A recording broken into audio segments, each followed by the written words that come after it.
para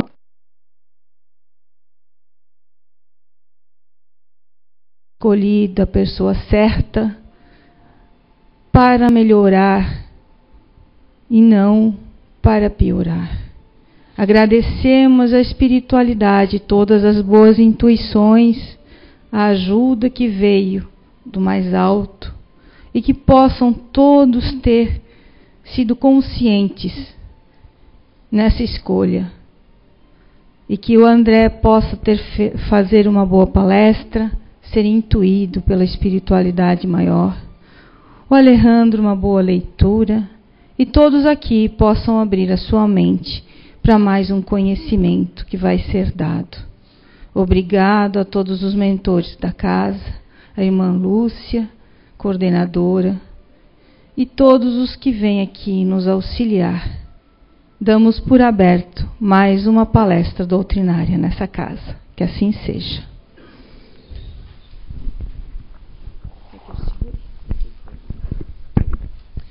Os últimos serão os primeiros. O trabalhador da última hora tem direito ao salário, mas é preciso que sua boa vontade permaneça à disposição do senhor que devia empregá-lo, e que o seu atraso não seja fruto de preguiça ou de má vontade. Ele tem direito ao salário, porque desde o alvorecer esperava impacientemente aquele que, enfim, o chamaria ao trabalho. Era trabalhador, apenas lhe faltava o trabalho. Mas, se houvesse recusado o trabalho a qualquer hora do dia, se dissesse: tenham paciência, o repouso me faz bem. Quando a última hora chegar, será o momento de pensar no salário da jornada. Que me importa um patrão que não conheço nem estimo? Quanto mais tarde, melhor. Este, meus amigos, não receberia o salário do trabalhador, e sim o da preguiça. E o que será daquele que, ao invés de permanecer ocioso, tiver empregado as horas destinadas ao labor do dia para praticar a delinquência?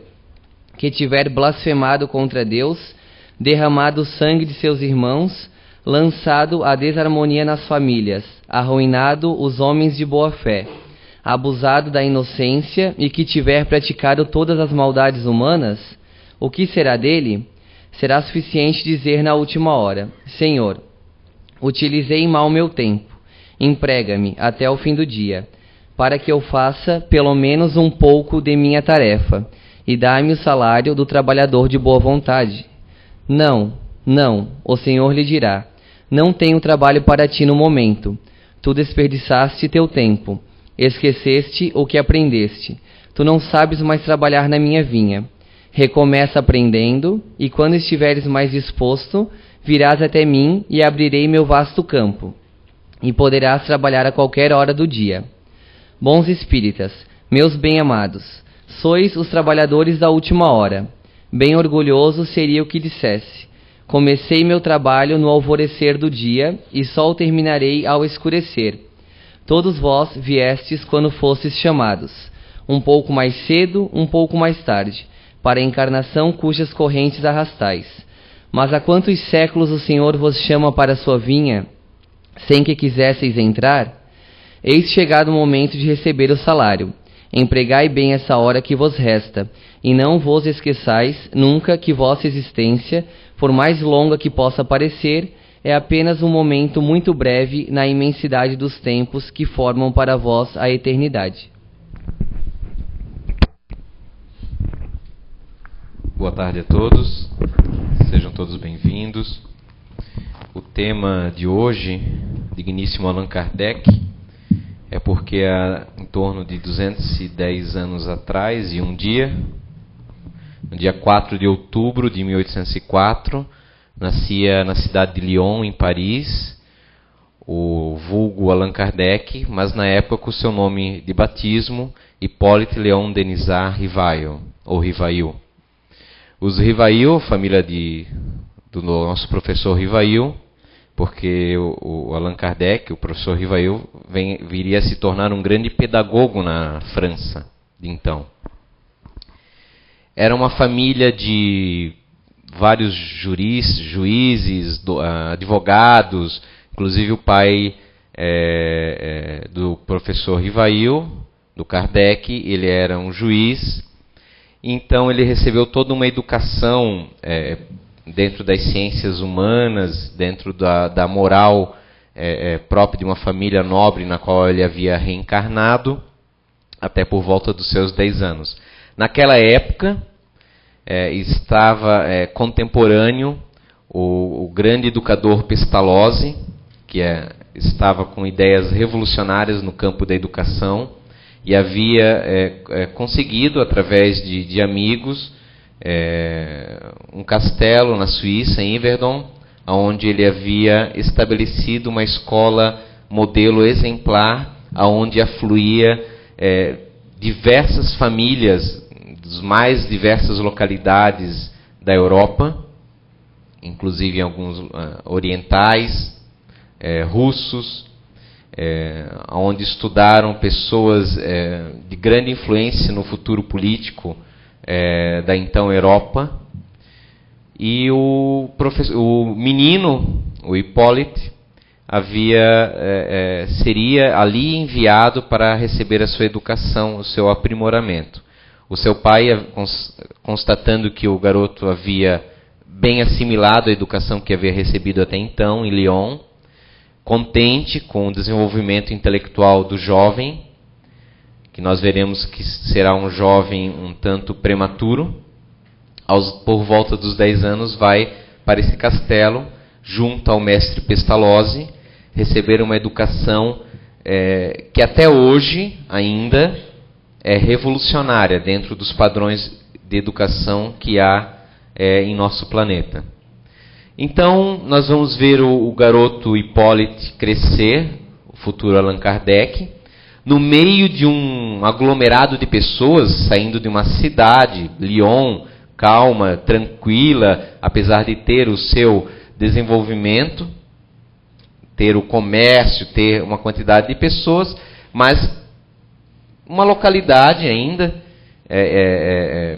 com uma cultura específica para se encontrar num centro educacional onde ele esbarrava com pessoas falando as línguas mais diversas. Ele que era até então católico, né, por batismo, vai encontrar em Yverdon uma quantidade imensa de protestantes e as mais diversas, budistas, maometistas e das mais diferentes localidades. Então nós vamos ver que o Hippolyte vai receber uma educação e ter o contato, experiências das mais enriquecedoras para ele, que vai definir o seu caráter no seu futuro. Tanto que o professor Rivail vai se tornar um poliglota, falando diversas línguas, aonde inclusive a questão, depois quando ele retorna à França, mais à frente, vai sobreviver a lenda da pedagogia, na qual ele é mestre, traduzindo também várias obras literárias de estudo. Então ele cresce ali, junto a Pestalozzi, e desenvolve, lá por volta dos seus 15 anos, já vemos um rapaz muito lógico, criado dentro já de uma ideia positivista, que era o que estava em voga na Europa, que era a questão de aceitar somente aquilo que pudesse ser comprovado. Era muito forte vamos dizer assim, o paradigma positivista, que estava bastante emprenhado já no europeu. Então, obviamente que ele não estava isento dessa visão e cresceu dentro desse conceito de tudo muito científico, tudo muito meticuloso. Ele se torna uma pessoa muito analítica, o nosso futuro Kardec. Aos 19 anos, 20 anos, termina seus estudos, onde além de aluno ele foi muitas vezes submestre dentro da escola, talvez até mestre, nos falta dados históricos a respeito, mas retorna para a França, Lyon, e depois futuramente a Paris, aonde ele vai fundar a sua escola, porque obviamente a consequência lógica, né, de todo educador, de formar a sua escola dentro dos patamares que ele havia aprendido. conhece uma moça muito mais velha do que ele, porém de aparência muito mais jovem do que o Rivail. Ele, apesar de ser francês, parecia muito mais, conforme as descrições da época, um alemão do que um próprio francês, pelo jeito recatado de ser, nunca de mãos dadas com um entusiasmo exagerado, sempre muito frio, comedido, vamos dizer assim, no seu proceder, nas suas análises, de forma alguma uma frieza insensível, mas sim sem qualquer demonstração exagerada de emoções, exacerbando qualquer comportamento que dentro de uma cultura francesa até que era comum. Então nós vemos que talvez toda essa influência que ele recebeu, mais a questão psicológica em que ele estava inserido, formou o caráter que seria muito útil para a doutrina espírita no futuro. Um futuro até bem longo dentro da vida do professor Rivail. Ele então se apaixonou pela Amélie Gabrielle Baudet, não sei se é bem essa pronúncia, e ambos vão para a França montar a sua escola. É necessária uma certa quantia de dinheiro, onde um tio entra como um sócio, e ele monta e toma o cuidado, obviamente, de colocar nas informes da escola que era o método Pestalozzi, apesar de estar bem distante de Yverdon. É uma escola que não havia jardins imensos como aquele castelo em que ele havia estudado, se criado lá, mas se torna uma escola de muito sucesso já inicialmente. Aflora muitos e muitos alunos, e ele se mostra, ao contrário de Pestalozzi, além de um pedagogo muito competente, também um administrador, onde Pestalozzi não era, chegando até a fechar as portas no futuro, em relação a Pestalozzi. Então nós temos ali que Kardec inicialmente era um garoto prodígio, desses jovens prodígios, havia montado um livro de tratado de aritmética, depois de pedagogia, que ficaram extremamente populares em toda a França, chegando até ir para outros países. Acho que vai ter que trocar a pilha. Se expandindo para outros países, sendo condecorado essas suas obras pedagógicas pelas academias de ciência francesa. Então havia adquirido uma grande popularidade. Porém, como a vida não é um mar de rosas, como muitas vezes nós queremos que seja, é um mundo de provas e expiação. Estamos aqui para botar à prova muitas vezes nossos conhecimentos adquiridos, ou até mesmo através dessas provas adquirir novos. Aprimorar as emoções, que ainda são muito infantis no modo de procedimento.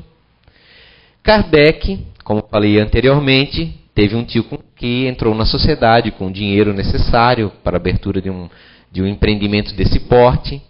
Mas esse tio, infelizmente, tinha o vício da jogatina, a qual ele perdeu toda a fortuna, sendo obrigado a vender a metade das suas, vamos dizer, das suas ações, né? Podemos nos expressar dessa forma para a época, dos direitos sobre a escola, e Kardec se viu obrigado, de repente, do dia para a noite, se desfazer da escola. Ainda assim, ficou com uma quantia razoavelmente grande para a época, mas havia, como todo empreendimento, anos de dedicação. Talvez já estava em torno de 6, 7 anos com a escola, se não me falha a memória. Começar tudo novamente, aquela questão, o sonho acabou para Kardec, voltou a Lyon. E resolveu investir aquele dinheiro, em comum acordo com a esposa, que lhe era uma companheira extrema, uma amiga, trabalhou com ele junto na escola, sempre de mãos dadas com o nobre Rivail. Aplicaram, junto com um amigo, no comércio de um amigo que trabalhava com especiarias, a parte de comércio, mas infelizmente, novamente, sofreu um revés, o amigo entrou em falência e de um dia para o outro viu os seus 45 mil francos se sumirem. Se viu numa situação bastante apertada, apesar de ainda ser novo, estava lá por volta com 31 anos agora. Já era um pedagogo extremamente conhecido, reconhecido, aplaudido pela sua capacidade analítica, pela sua forma didática. E resolveu trocar? Pausa.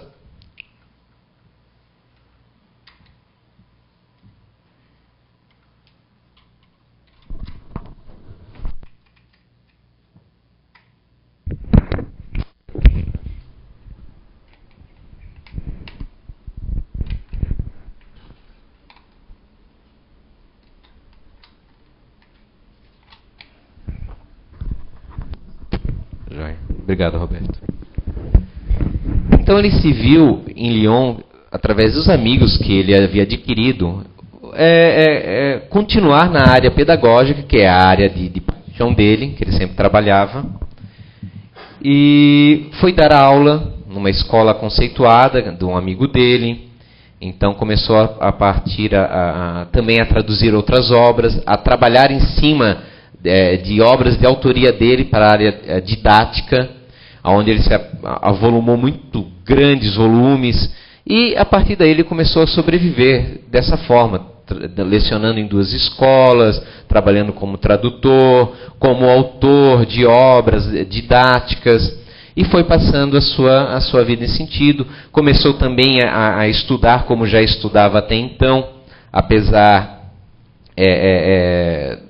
como falei, da sua visão bastante material até então, de querer comprovações das coisas para poder aceitar, que mais tarde, aos poucos, você vai ver que ele, pelos fatos espíritos que ele vai presenciando, ele vai se modificando os seus conceitos. Ele começa a estudar muito, por ser de Lyon. Em Lyon ainda havia correntes fortes de estudo de magnetismo, que Anton Mesmer havia trazido décadas antes, no século passado. Então ele estudava muito o mesmerismo. Ele próprio relata na Revista Espírita, já como Allan Kardec, que estudou durante em torno de 30, 35 anos o magnetismo.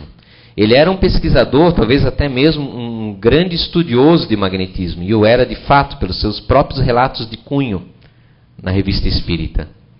Então ele estudou muito, começou a ter noções de magnetismo, da questão da hipnose, ele chegou a estudar.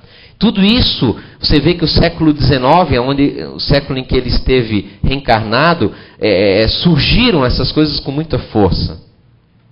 Então, e foi surgindo, já ele estava, olha só, já por volta da década, com idade de 50 anos, quando surgiu do outro lado do Oceano Atlântico acontecimentos que começaram a despertar a atenção. Sempre aconteceram, os chamados poltergeist, as casas mal assombradas, são relatadas durante séculos e séculos entre vários povos. Vocês vão lembrar que até os próprios vikings costumavam a fazer carrancas nas suas embarcações, como os nossos índios faziam também aqui no nosso país, para espantar os maus espíritos. Então nós temos muitos fatos. Mas nos Estados Unidos, na cidade de Hydesville, começou certas pancadas e as pessoas a se comunicarem com essas pancadas, que se diziam espíritos.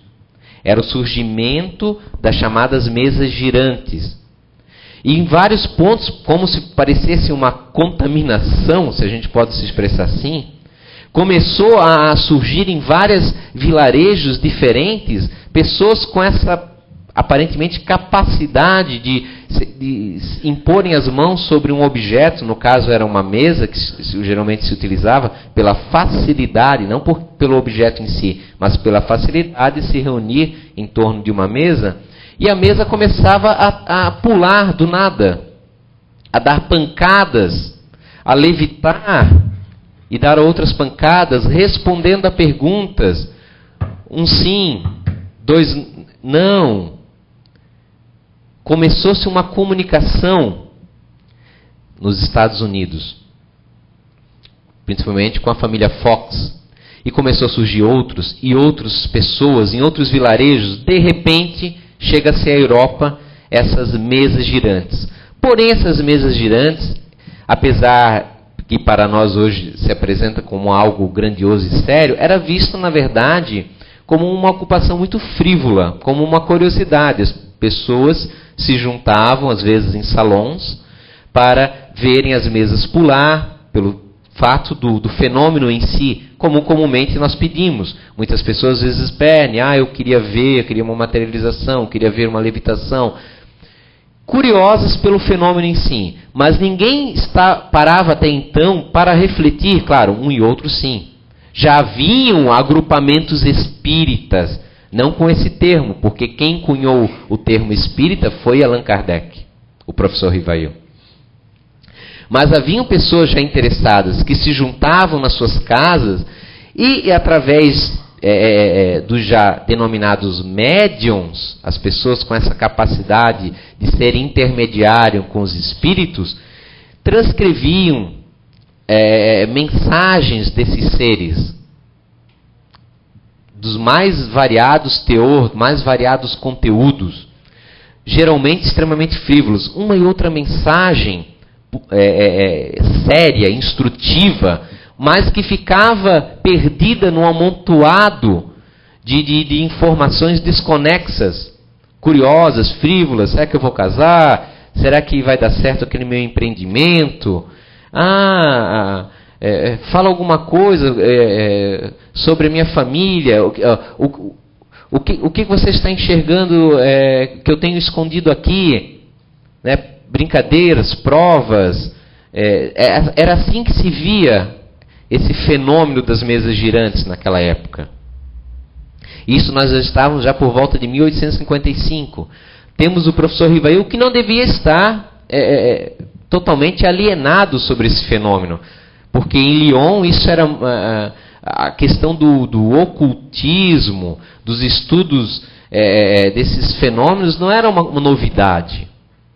O próprio Rivail se comunicava com alguns estudiosos na área da maçonaria, na área do ocultismo, mas que ele não se interessava muito em aprofundar, porque ele deduzia tudo como um efeito magnético, porque era o estudo que ele tinha.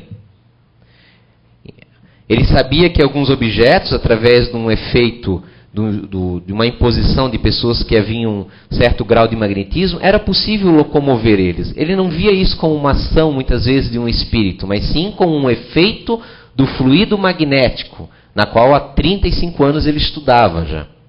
E ele encontrou certa feita numa rua um senhor, amigo dele, magnetizador também, Fortier, que lhe falou: já soube da novidade, as mesas giram, se mexem. E ele, ponderando daquele jeito dele muito analítico, falou: olha, não vejo nada de impossível nisso, nós sabemos que o magnetismo é algo real, porque ele já presenciou muitas vezes isso, que é possível locomovermos, né? Mas, vejamos, e ele não dá muita bola, mas em outro dia Fortier encontra ele novamente: mas você viu ainda Kardec? No caso o professor Rivail, eu uso o termo Kardec para a gente saber de quem eu estou me referindo.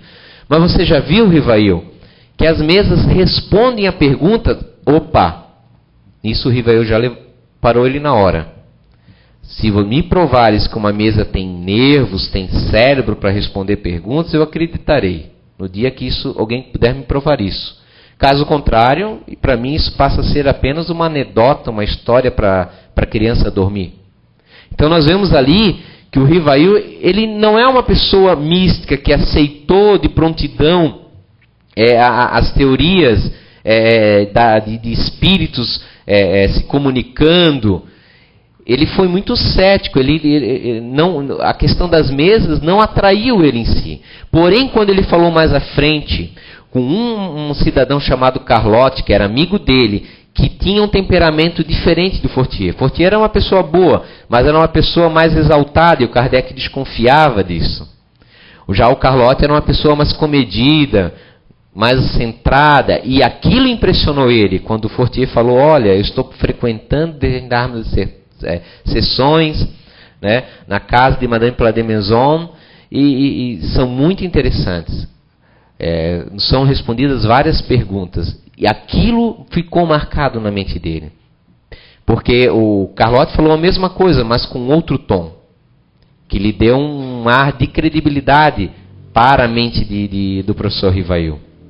Então ele foi visitar essa sessão de Madame Plat-de-Maison, onde ele viu a levitação das mesas, as comunicações, e ele próprio relata que não há como haver ali, não tinha como, ele estava presente, ele viu qualquer tipo de ilusionismo, qualquer tipo de fraude, e aquilo lhe impressionou demasiadamente, mas também lhe chamou a atenção a vulgaridade da sessão, das perguntas feitas.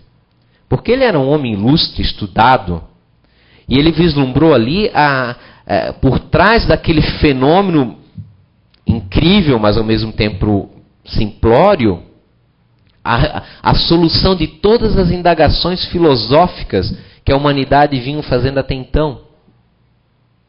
Não que fosse algo novidade, já vinham outras publicações através de médiuns, como do próprio americano Andrew Jackson Davis, publicando obras, e depois um contemporâneo dele chamado Carregned, que publicou outras obras sobre o mundo do além, como é que é.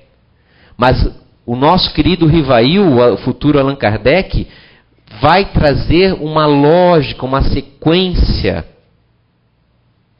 E ele começa a ir a essas sessões levando perguntas pré-definidas, numa sequência, às vezes três perguntas sobre o mesmo assunto, para verificar a veracidade, se as respostas coincidem. Então ele começa a frequentar a família Baldin, onde duas adolescentes são as médiums. E naquela época não é o médium como nós conhecemos através do mais famoso Chico Xavier, que pegava uma caneta e escrevia. As duas meninas ao mesmo tempo colocavam suas mãos sobre uma cesta onde havia um lápis, vamos dizer assim, um giz, um lápis preso a ele, e a cesta se movimentava sobre um quadro onde escreviam as mensagens. Era impossível se combinar respostas de comum ou fraudar isso, porque as duas meninas teriam que saber quais eram as perguntas e não sabiam, para poderem combinar antecipadamente as respostas, para saberem como escrever de forma coesa ao mesmo tempo. Porque elas só botavam seus dedinhos, suas mãos sobre a cesta ia se movimentando para formar as letras e com isso as palavras da resposta. E ele frequentou assiduamente a família Baldin, aonde o espírito guia dessa família, que se denominava de Zéfiro, que era tipo uma brisa das regiões mediterrâneas, informou ao Rivail que eles já se conheciam em memoráveis antigos tempos. Que esse mesmo Rivail que ele se encontrava havia sido um sacerdote druida, de nome Allan Kardec. É este nome que o professor Rivail irá se utilizar mais à frente nas publicações das suas obras, a fim de separar, ele era muito coerente, o pedagogo Rivail das obras dos espíritos, para que não houvesse de forma alguma uma influência ou a imagem do pedagogo, que era muito forte, ficasse sobressaído sobre a obra que deveria ser dos espíritos, que ele sempre afirmava que nunca era dele. Ele apenas havia organizado e codificado as respostas que a providência havia ofertado. Mas não satisfeito ainda, já é 1856, ele resolve frequentar também a casa, uma outra casa onde havia sessão também de uma jovem senhora chamada Jafé, aonde ele vai continuar as perguntas, frequentando ambas as sessões, comparando as respostas. Mais à frente vai adentrar a essas sessões a prática médium psicográfica, que publicou aos 14 anos uma obra em 1855, antes que Kardec se interessava, Joana d'Arc por ela mesma. Uma menina de 14 anos, sem qualquer conhecimento histórico, publicando uma obra de grande fôlego, uma obra que, por coincidência, eu tenho em casa, a tradução em português, e você, ao ler, você vai ver dados e histórias incríveis, que já seriam incríveis para qualquer um que estudasse assiduamente história, quanto mais para uma menina do século XIX, que não recebia a educação escolar que recebemos hoje, sobre a história de Joana d'Arc. O espírito se manifesta, porque havia algumas críticas já, que os espíritos só transmitiam pequenas mensagens. Claro, na época ainda não era comum o uso diretamente da mão. Imagina o trabalho de pancadas, que eram a pictografia, que era a forma de comunicação, ou da cesta peão, era muito demorado. Mas a jovenzinha havia feito um trabalho que era do Faux. Ela havia feito esse trabalho depois de um rei da França, biográficos, pelos próprios espíritos. E ela participou também da codificação espírita. Kardec, não satisfeito, vendo que estava quase ao término da sua obra, quis ainda achar mais 7 médiuns, para totalizar umas 10 médiuns mais ou menos, para perguntar as mesmas questões e comparar as respostas. Selecionar o que estava em comum acordo e o que era extremamente contraditórios, renegar para o lado, meditar em cima disso, acrescentar detalhes, e mesmo ele falando que a obra era dos espíritos e não dele, se nós lermos o Livro dos Espíritos, que é o primeiro livro da codificação kardeciana, publicado a 18 de abril de 1857, nesse dia em que o professor Rivail ele deixa de existir para surgir então o Allan Kardec, que vai permanecer imortal na história da humanidade. Se você pega o Livro dos Espíritos, e todos os grandes pensadores da época, ao lerem, mandam cartas, ou tem às vezes era comum se publicar em jornais certos comentários, falando da grandiosidade do Livro dos Espíritos, e que quem lê a introdução do Livro dos Espíritos vê que ali por trás tem uma mente fantástica, um homem brilhante, coeso e moralmente elevado. Porque a introdução do Livro dos Espíritos, talvez você não tenha lido, é uma obra fantástica de estudo já por si. E se você... o Livro dos Espíritos, quando foi publicado, não tinha as 1019 itens que compõem hoje. Somente na sua segunda edição, por volta de 1860, ele que lhe passa a ter as 1019 itens. Porém, nem todos esses 1019 itens são perguntas. Porque o capítulo 4, em que Kardec faz várias perguntas sobre reencarnação, quando chega ao item 222, que é a introdução ao capítulo 5, todo o capítulo 5 nada mais é que um tratado de dissertação do próprio Kardec sobre a imortalidade da alma, diante da resposta dos espíritos. E aí você vê a coerência, a grandiosidade do professor Lyonès. É fabuloso você pegar e ler. E aí você vê que é muita humildade também do Rivail. Porquanto, o que seria do Livro dos Espíritos sem a presença desse grande espírito, que podia estar encarnado, mas não deixava de ser um grande espírito. Pelos frutos se reconhece a árvore. Um homem fantástico. Sofreu, claro, várias perseguições, sim, mas teve também coisas muito positivas. Trabalhou incansavelmente. Com a publicação do Livro dos Espíritos, ele começou a ser o centro da Europa voltado aos estudos espíritas, que estavam presentes por todo o mundo. Várias pesquisadores estavam interessados. E ele, dando o formato científico, no sentido de coerência, de análise, despertou ainda mais, no silêncio das casas de cada um, a pessoas com grande capacidade intelectual, renomados, que até então consideravam, esses negócios de mesas girantes é coisa do povão, é coisa de desocupado. Mas quando surgiu o Livro dos Espíritos, mostrando uma coerência, mostrando uma sequência lógica, despertou muitos pesquisadores. Muitos. Várias pessoas começaram, de grande renome social, a voltar os seus holofotes para aquilo. Ele começou a ser requisitado pelo Napoleão III, que não era novidade, se interessava muito por isso. Já havia várias pessoas que, nas seus lares, montavam sessões espíritas.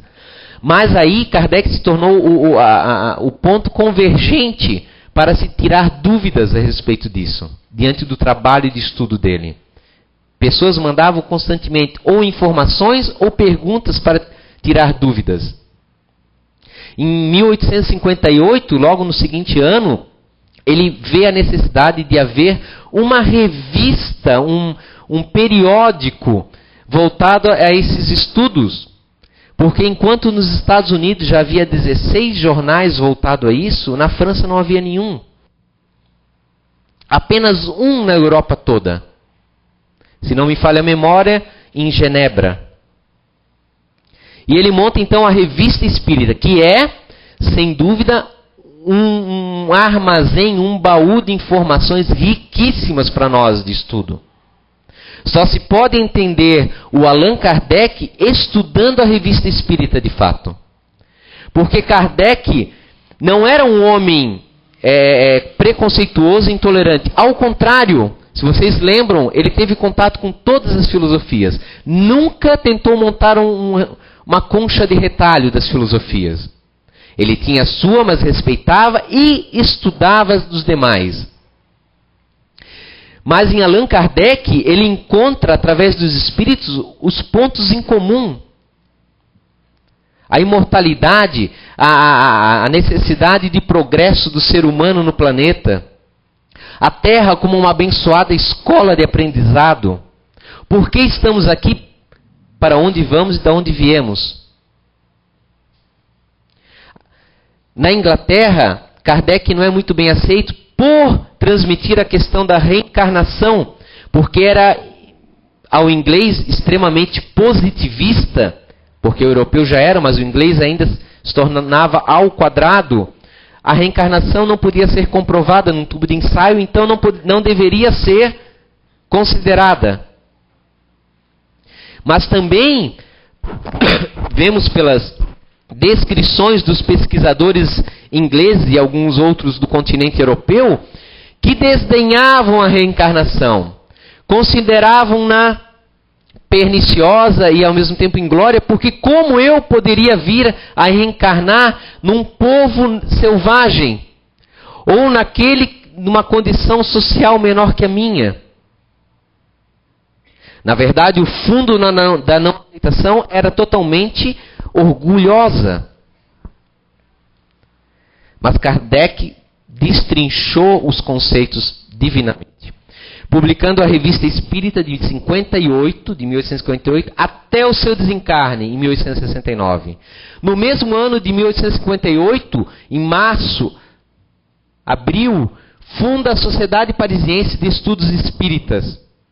Porque a quantidade de pessoas que vinham à sua casa participar das sessões, porque agora já eram feitas na sua casa os estudos, era tão grande que se via necessário montar uma sociedade com regulamentos, com regras, para uma boa disciplina coletiva, porque o professor Rivaio não poderia aceitar uma indisciplina, algo tumultuoso.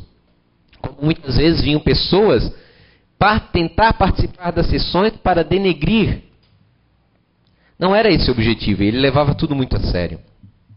Montada a sociedade, começou um trabalho enorme. Cada vez o professor Rivail, que precisava ainda trabalhar nos seus 2 empregos para o seu sustento, também precisava se dedicar à publicação mensal da sua revista espírita, 30, 40 páginas mensais. Necessitava responder em torno, pelos dados que temos de 1862, de março de 1862, e terminava o mês de março com em torno de 200 cartas em atrasos para responder. Recebia em torno de 4 a 5 visitas de pessoas que queriam vê-lo pessoalmente, tirar suas dúvidas por dia na sua casa, sem dia para descanso, além do seu trabalho. Participava semanalmente das sessões na Sociedade Parisiense, na qual ele era presidente, que durante os anos seguintes ele tentava entregar a presidência, mas solicitavam que ele voltasse. Então, trabalhava de forma incansável sobre a temática. Nós, muitas vezes, não temos um dia da semana na nossa disciplina para trabalharmos ou estudarmos adequadamente. Então, trabalhava de forma muito incansável nesse período. Chegou por volta de 1865, conforme os espíritos já haviam falado para ele, olha, não nessas palavras, né? Reduz a marcha, porque senão tua vida vai ser breve. Mas dentro da visão, da grandiosidade que se mostrava das coisas, não tinha como ele fazer diferente. Ele não era a índole dele. Então, em 65 tem uma pequena problema cardíaco, mas mal se recupera, já volta à ativa. Em 1862, assim como os anos anteriores e os seguintes, mas principalmente em 1862, além de todo esse trabalho que ele tem, começa suas viagens pela França para palestrar sobre o espiritismo. É requisitado na cidade de Lyon, em Bordeaux, em vários vilarejos, onde centenas até milhares de pessoas se apresentam para ouvi-lo.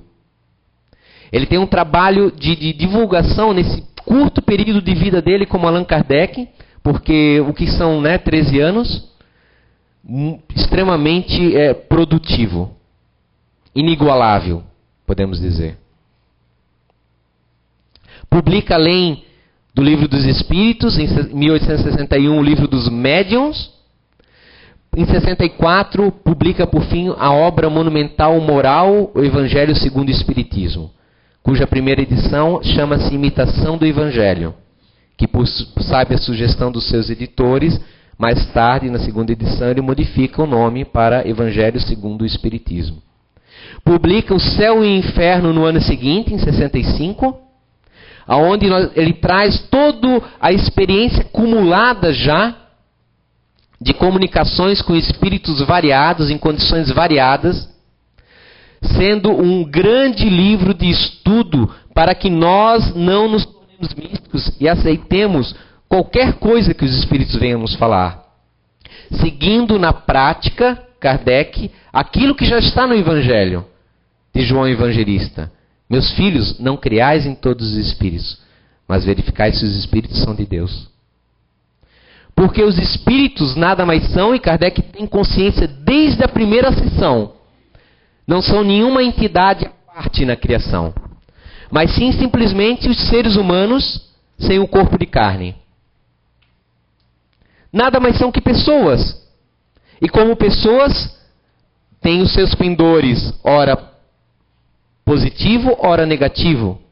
Tem os seus pontos de vista. Jamais considerou a visão de um espírito comunicante como a verdade absoluta. Mas sempre perguntou a espíritos diversos sobre o mesmo assunto, comparando para assim chegar na verdade que naquele momento ele consegue enxergar. Esse era o posicionamento de Allan Kardec. Muitas vezes, algo que ele considerava uma inverdade, passado determinados anos que ele verificava estar incorreto, ele assumia o seu erro e corrigia a sua postura.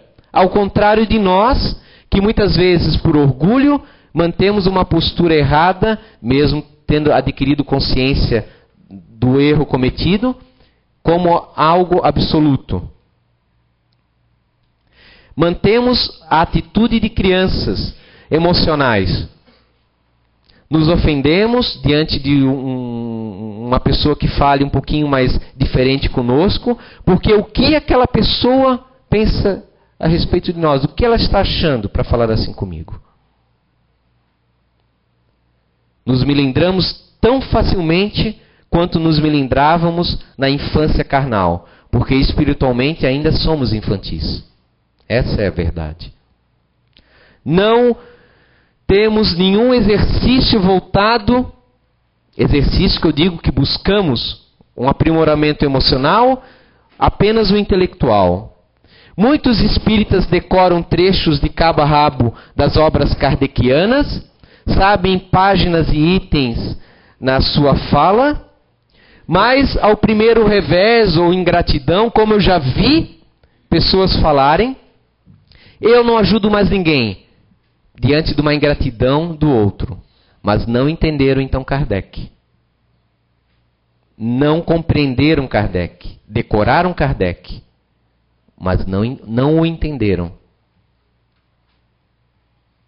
Não entenderam muitas vezes o próprio espíritas que, diante de uma posição diferente de um espírita, em vez de procurarem compreendê-lo ou estudarem, tomam posições antagônicas com um comportamento cristão e atacam o confrade. Foi assim com o senhor Hernani Guimarães Andrade, que humildemente continuou ao seu trabalho de pesquisa em silêncio. Infelizmente, por causa desse silêncio, muitos de nós ficamos desconhecendo o trabalho desse sábio espírita. Poderia ter sido diferente, se nós agíssemos diferentes. Presos a uma cultura ainda de poder, de igrejismo, nós nos mantemos apegos ao misticismo, querendo ou achando que tocar as vestes de um médium de incorporação possa abençoar a nossa vida. Quando é o nosso comportamento diante da vida é que abençoa os nossos atos.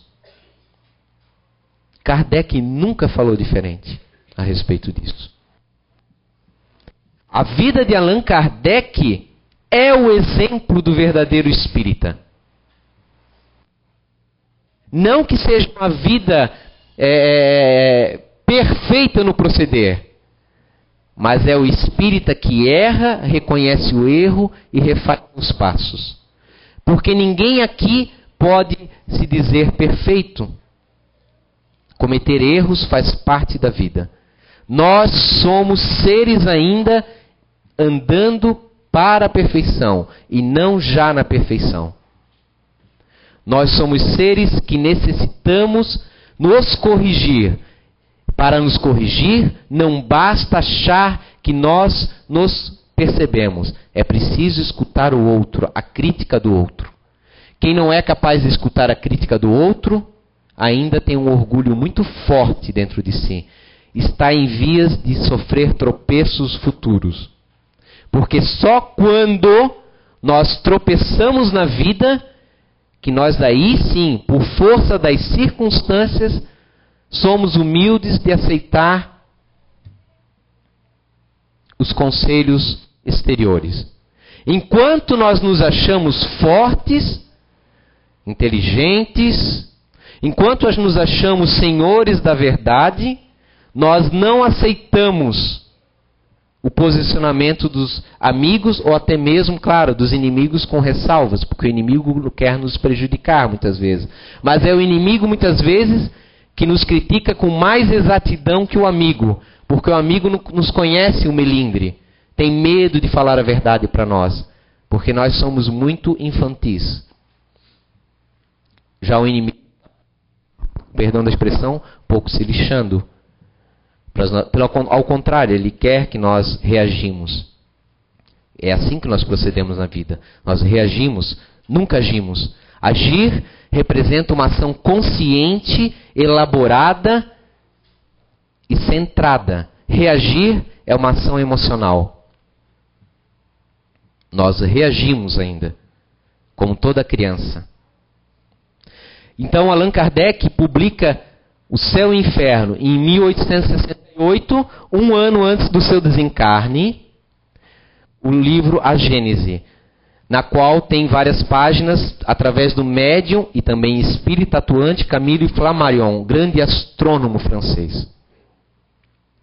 Publica essas 5 obras, além de todas as edições da Revista Espírita, nesses anos todos.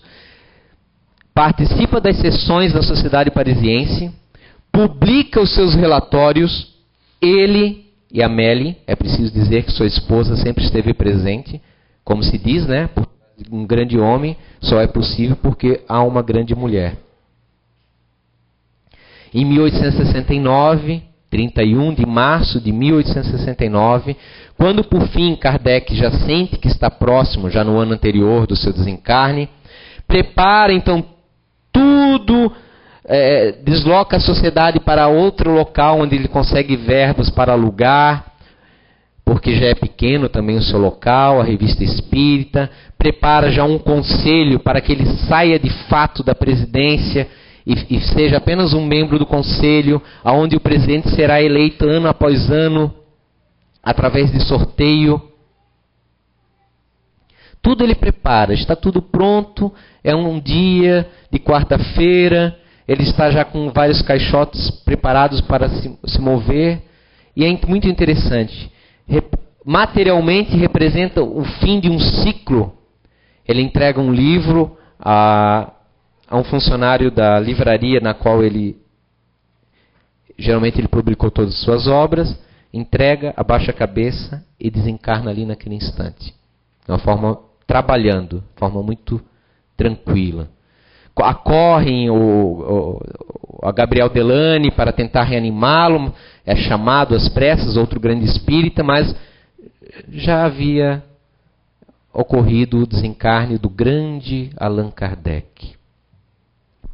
Allan Kardec, durante esses 13 anos, teve contato com várias mediunidades. Além do magnetismo, que ele era possuidor, ele teve sonhos proféticos, o próprio Kardec transcreve na Revista Espírita.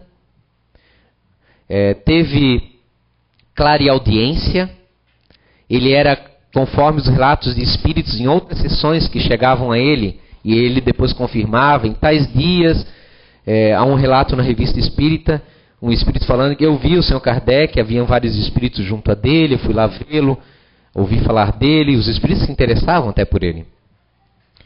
E não paravam de falar, muitas vozes, pessoas, se via ele escrevendo sempre, e esses espíritos, como a lhe dar conselhos, ele não escutava diretamente, mas de vez em quando ele parava, parece que ele escutava um zunindo, abria a janela para ver se era algum barulho de fora. E Kardec confirmava essas situações que haviam acontecido, demonstrando a clareaudiência que ele tinha embrionária dentro dele. Várias outras demonstrações de mediunidade possuía, inclusive desdobramento. Havia relatos também na Revista Espírita do próprio Kardec, que era muito interessante. Um amigo dele, que era clarividente, lhe havia visto em desdobramento, possivelmente durante o sono dele, e que relata que Kardec, poxa, era você, mas não era ao mesmo tempo, você parecia mais jovial. E, nossa, sorria muito Kardec. Muito, muito, muito mesmo. Não que ele não fosse uma pessoa alegre, Kardec, mas não era o comum dele. E ali ele relata, e Kardec comenta, interessante, desse próprio episódio, longe das amarras do físico, nós acabamos, na certa, trazendo à tona a personalidade que realmente somos no plano espiritual. Então ele coloca ali que há um tipo de entrave ou molde, né, psicológico, muitas vezes, junto ao corpo físico. Esse foi Allan Kardec. Teria tanta coisa mais para transcrever, mas o tempo transcorre e não dá tempo. Foi o grande codificador da nossa doutrina, que nós conhecemos tão pouco. tão miseravelmente, é uma pena. Mas eu convido vocês novamente, eu já fiz isso em outras palestras, a estudarem. Estudarem o Livro dos Espíritos. Lerem a introdução, o capítulo 5, para terem ideia da grandiosidade desse homem. Lerem a Revista Espírita, que é uma obra... parabéns à Federação Espírita Brasileira por terem condensado as edições em livros. Salvo também se faz justiça que o Instituto de Difusão Espírita já havia também publicado em 2003 também uma condensação dessa revista, através da tradução de Salvador Gentili. Então, são obras incríveis.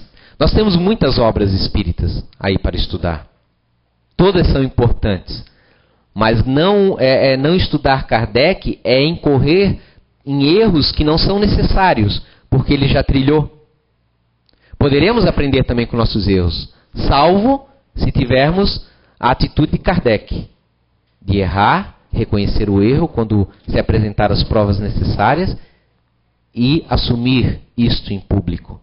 Mas não é o comum que nós fazemos. Nós não temos essa coragem, ou melhor, não temos essa humildade.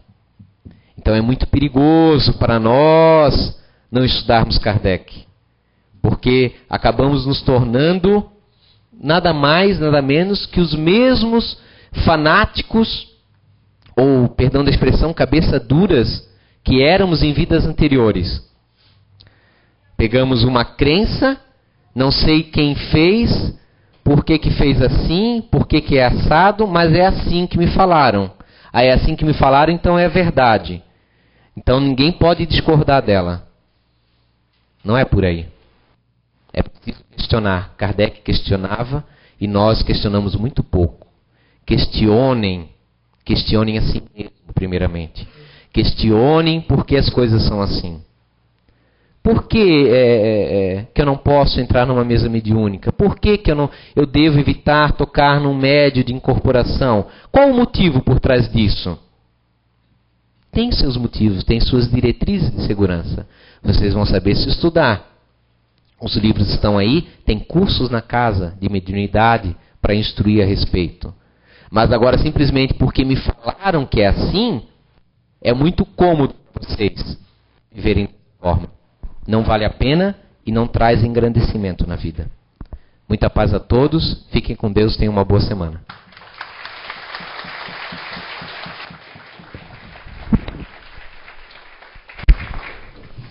Muito obrigada, André, pela palestra. E antes que eu me esqueça, né, eu esqueci de falar sobre o álcool na cabine de passe. É que nossa cabine, além de ser passe normal, na segunda-feira tem o tratamento. Então nós pedimos sempre que as pessoas não bebam álcool no domingo para não contaminarem a cabine para as pessoas que virão na segunda. Se fosse uma cabine separada, não teria esse problema. Então agora, né, vamos ouvir a oração que o André vai proferir.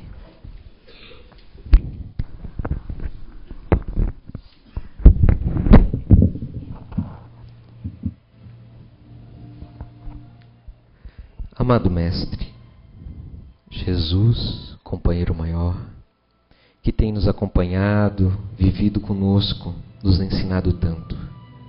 Senhor, perdoa-nos nossas falhas, porque são tantas. Somos tão pequeninos ainda, mas queremos acertar. Não nos deixa a providência em desespero. Continua ao nosso lado, firmes e fortes, com a fé inabalável que tem para conosco. Nós, Senhor, queremos muito seguir Teu caminho, mas nos falta ainda humildade, amor no coração. Senhor, que neste dia, que nesta semana, façamos por bem. Façamos o bem a alguém. Que consigamos vencer algum trauma, algum desafeto que temos. Que seja a nossa meta, Senhor, reparar aquilo que prejudicamos. Jesus, dai-nos a força que necessitamos para superar a nós mesmos. Que sejamos como Paulo de Tarso, humildes em reconhecer nossas falhas e fortes em seguir o Teu exemplo. Senhor, em Ti confiamos, hoje e sempre. Que assim seja.